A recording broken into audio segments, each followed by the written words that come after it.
Hello po, kumusta po sa inyong lahat mga igan? Ako po ay ang hanap buhay ko po ay isa pong online seller sa TikTok at Shopee. Maganda din po ang hanap buhay ko. May kunting puhunan. Pinuhunan ko po dito. Yan po, tiyaga lang po sa araw-araw na pagtitinda sa online. So marami naman pong nagmamain.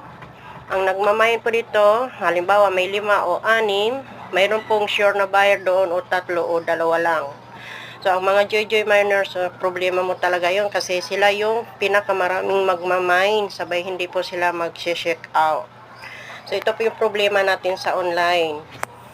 So, magtiyaga lang po, patuloy lang sa pagtitinda, sa araw-araw, kumita kahit konti. Basta mayroon po, hindi po tayo nagsisero sa araw-araw.